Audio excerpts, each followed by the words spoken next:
Does gear actually make you better? I think that this is going to be kind of an interesting conversation because you come from It does. like a professional photographer's perspective, and I come from videography. But at the end of the day, I think we both boil down to being like digital creators. I think that anyone that says that gear doesn't matter obviously hasn't purchased new gear. But is it needed to create good content? No. I'd say one of the biggest things for a content creator that makes upgrading gear important is having your ecosystem be able to talk to each other, having your iPhone be able to connect to apps that your camera can connect to, having all the wireless functionality for, you know, microphones, this and that. That's really what's going to pull your game together, because you're a sole operator as a content creator most of the time, and you do need all these extra little digital hands for help. Yep. And I literally, like, we just sat here setting up this scene, and we threw in different pieces of gear to make this work, and we have a whole room full, and we were still trying to find the right gear for this setup. I remember intentionally making buying decisions to get the DJI ecosystem for like my gimbals and stuff, because some pieces like won't fit with others and some will, and like sometimes I'll intentionally choose to like buy more expensive gear to like future-proof myself in the future so that I don't have to like sell it and then wish that I got the proper thing the first time. But I think like the question is where do you start? Because everybody has a budget at the beginning. Usually their budget is $1,000. Like most people who want to get into something, they can scrape up $1,000. And can you get everything that you need to be a content creator, or to maybe even do some for money professional work for $1,000? Yes, that's the answer. But are you going to be able to create, you know, to the extent that you want to? No, of course not. I think there's a lot of people in the audience that are going to feel that. Yeah, too. Because like here's the big one. Unless you can shoot in 4K, then you can't shoot in 4K. So it's like, and unless you have this functionality, then you do or you don't have it. You're capable of doing it, or you're not capable based off of the gear that you bought. Yeah, I think in the beginning, for me, as far as like my media company goes, I saved my $800 to get the ZV-10, which is actually recording over here. And I was like, yes, now I can create like professional content. And I went out and I like got paid for gigs and I did different things, but I went out there and I was like, damn, I would love a shotgun mic right now. Damn, I'm tired of running back to like my toolbox. I didn't even have a toolbox back then. My backpack to get a new battery every 35 minutes, and the client's like waiting for me. And I'm like, wouldn't a little bit of extra like budget here help me be more creative and take away some of the friction, but I can still create? My question to you is what would you say to any creator that is like, listen, I want to get into content creation. I want to document different memories that I have with my family. Maybe I love automotive, videography, photography. Do I need to drop $3 to $5 grand on equipment in order to enjoy those things, or can I just go get an APS-C and rock that? Like, what would you say to those type of creators? Yeah, I think that you have to start with, if you have no background in cameras, you definitely need to probably start smaller. You're going to be overwhelmed. A professional like me, even though I've been taking photos for 15 years, I'm overwhelmed by some of the features of my camera, because I don't even have time to get to all of the time-lapse things that are, like, who knows? There's so much technology loaded into these hybrid cameras, and it's great, but it is overwhelming. So where do you start? APS-C sounds good. A lot of these APS-Cs have auto ISO, all of them now do.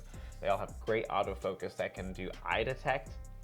So that's going to be great for your talking heads. Yeah, it's funny you mentioned that. We're literally like trying to shake the autofocus box off of like what the FX3 is doing. So yeah, they're way capable, and if anything, like you talk about the Z50 from Nikon, the ZV-E10 from Sony, the Canon's got their, is it R50? Or what? Dude, I don't know a thing about the Canon world. The technology has trickled down substantially to where the autofocusing systems, in my opinion, are superior to the last generation's full frame tech. It really is, especially for being able to whip it out of your pocket and to hit the record button and go. Yeah, I think you speak a lot to the generation that's like trying to get into older cameras is not like as much of a disadvantage as it was, because camera technology has like absolutely exploded. It has, and it's like you have a lot of the fundamentalists who still like to do a lot of manual settings, or shoot film, or shoot in these types of resolutions because of X, Y, and Z. Those are all valid reasons, but when you're trying to get paid and make money and be consistent, you kind of have to jump on these industry standard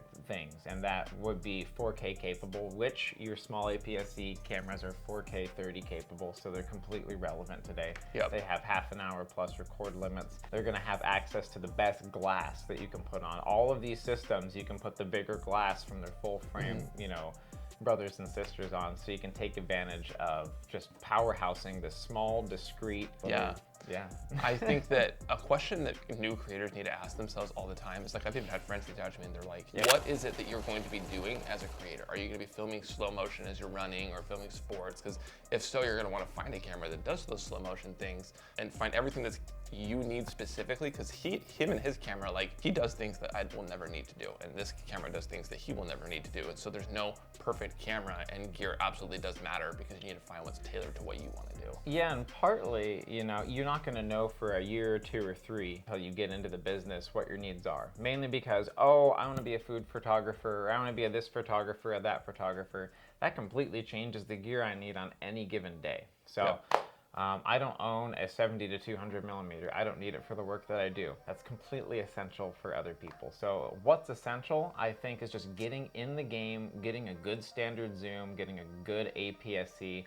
And if you can, you know, just jump into the full frame market because you're going to go there anyways. You just need a body and a lens. You need a body and a lens, and these APS-Cs are killer these days.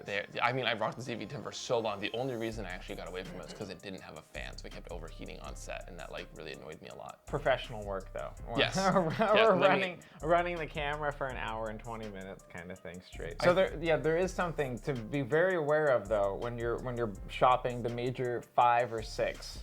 We're talking, you know, Panasonic, Fuji, Canon, Sony, Nikon. I feel like I'm missing one, but I don't really care because they're not going to show up in the American market anyways, right? Are you wanting to be a videographer? Are you wanting to be a photographer? Or a hybrid shooter? Because that will rule you out of one system immediately, you know? Right.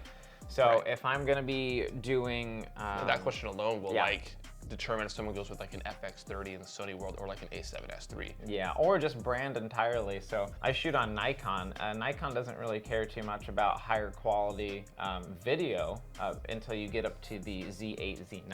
And those are $4,000 or $6,000 cameras. So you have to spend that much money. You can't spend $1,000, $2,000, $3,000 and get slow-mo 4K. You're gonna, well, I guess you could with the Mark IIs, but they're not video cameras. You look at the competitors for the same price, the Sony A7 Mark IV or the Canon R5, and they're shooting completely different codecs. And you can definitely tell that the format for where your buttons are laid out on the camera are more for video shooters.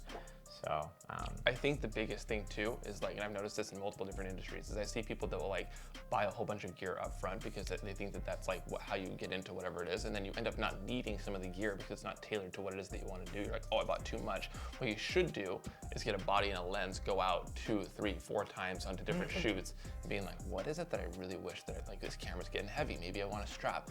Maybe like my audio just is not what I want it to be. Now I need a shotgun mic. And now you're making educated decisions on your gear purchases based off of what sucked last time about your shoot. I think that's the smartest way to buy gear. And if you talk to any seasoned pro, guaranteed, every time they're gonna say your accessories, your lenses, that's what's gonna make your build. Your camera's just a body. As long as it can shoot the minimum format you wanna shoot in, your body's fine. It might have some autofocusing features that are better or worse than others or whatnot. But for the most part, it's gonna be the glass on the front of your camera. It's gonna be the quality of your audio that you can pick up, the quality of your lighting.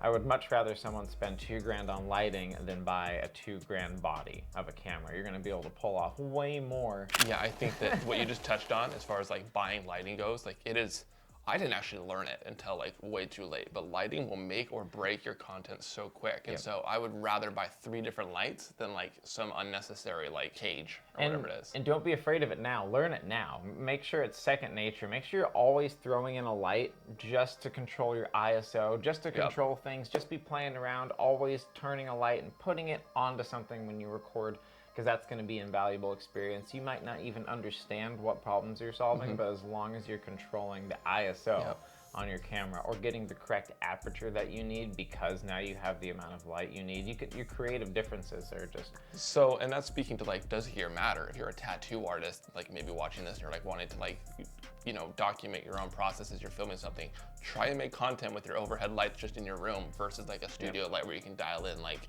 your Kelvin, your light temperature, and the brightness, and like all those different things. Your content will show through because it's so much better, but that's not to say you shouldn't make content if you don't have a studio light.